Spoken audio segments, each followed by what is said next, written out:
Good morning all of you. आज की class के अंदर हम बात करेंगे important questions of chapter cell के बारे में। इन सभी को आप अपनी फेयर नोटबुक के ऊपर नोट भी करोगे। तो शुरुआत करते हैं। सबसे पहले fill in the gaps in the following table illustrating difference between prokaryotic and eukaryotic.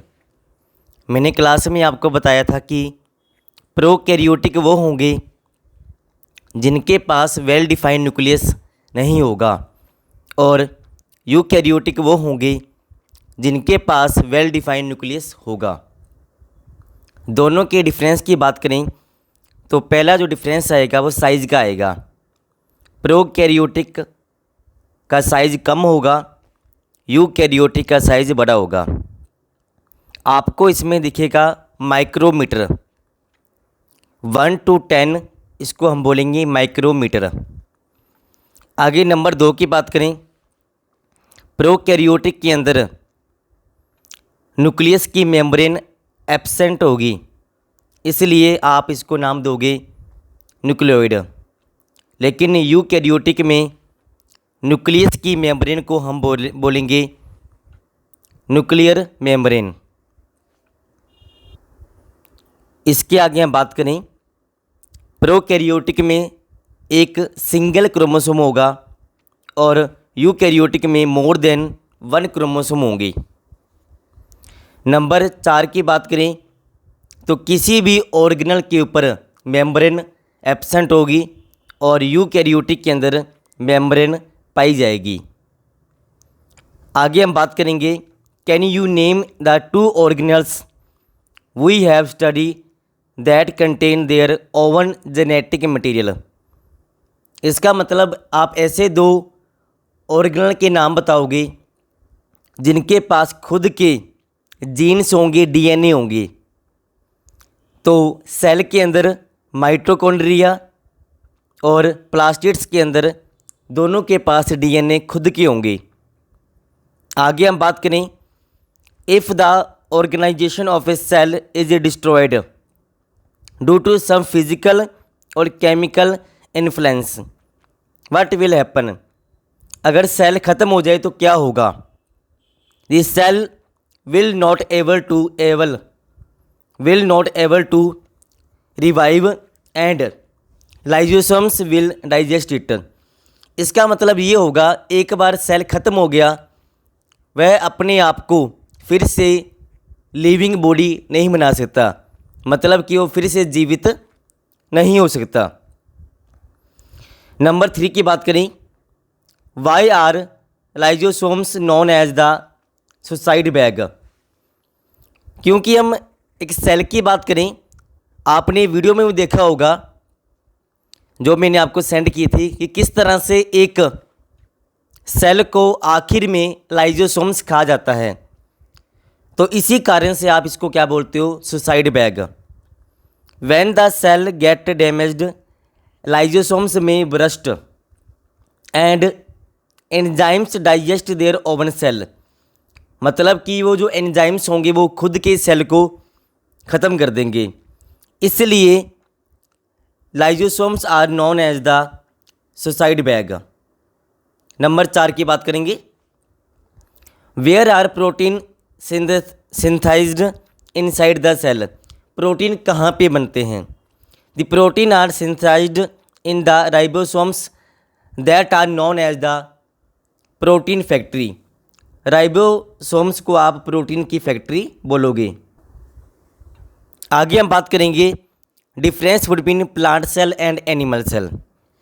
तो सबसे बड़ा जो डिफरेंस होगा प्लांट सेल और एनिमल सेल में वो होगा सेल वॉल, और सेल वॉल प्लांट में पाई जाएगी और एनिमल में एब्सेंट होगी। आगे हम डिफरेंस की बात करें, प्लांट सेल में क्लोरोप्लास्ट होगा, एनिमल सेल में एब्सेंट होगा। प्लांट सेल में सेंट्रियोल नहीं होंगे और एनिमल सेल में होंगे। सेंट्रियोल वो होंगे जो आगे जाकर न्यू सेल की फॉर्मेशन में हेल्प करेंगे। नंबर 4, प्लांट सेल में जो वैक्यूल होगा वो बड़े साइज का होगा और जो एनिमल सेल में होगा वैक्यूल कम साइज का होगा। Nucleus is present in the side of the plant cell, मतलब कि प्लांट सेल के अंदर न्यूक्लियस सेंटर पे नहीं होगा, लेकिन एनिमल सेल में जो सेल का न्यूक्लियस होगा वो सेंटर पे मिलेगा। आपने डायग्राम ड्रॉ किए होंगे, उस डायग्राम के अंदर भी आप देख सकते हो। आगे हम बात करेंगे how is prokaryotic cell different from a eukaryotic cell. अभी हमने डिफरेंस किया था, तो इसके अंदर आप डिफरेंस लिख सकते हो।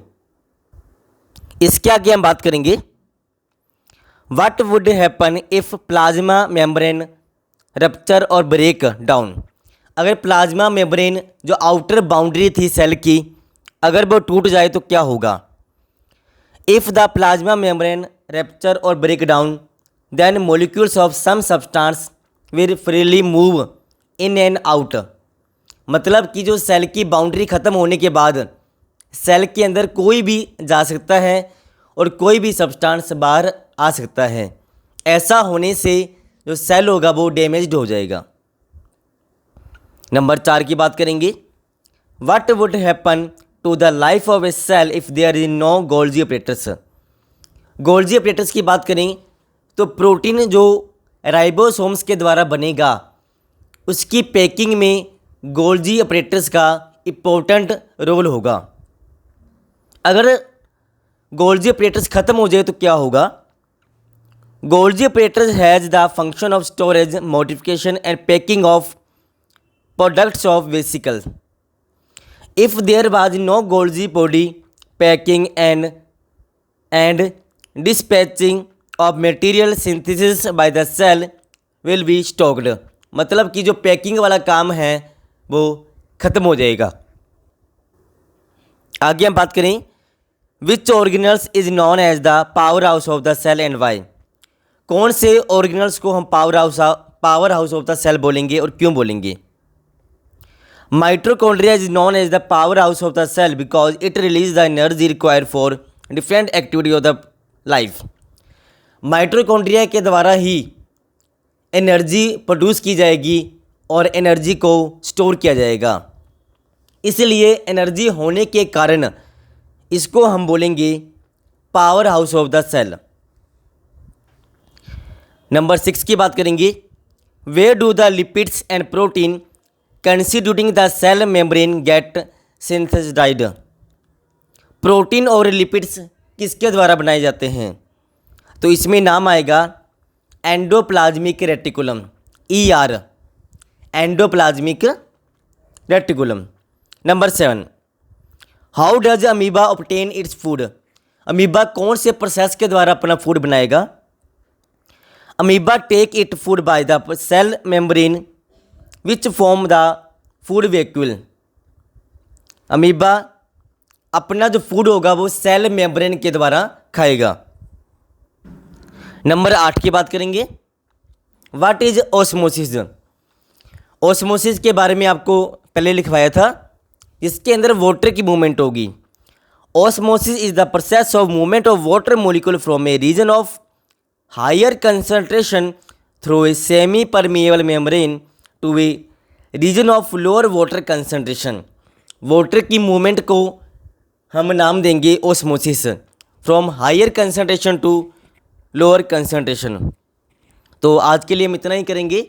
इन सभी को आप अपनी फेयर नोटबुक के ऊपर लिखेंगे और 1 से 2 बार आप इसको रिवाइज भी करोगे।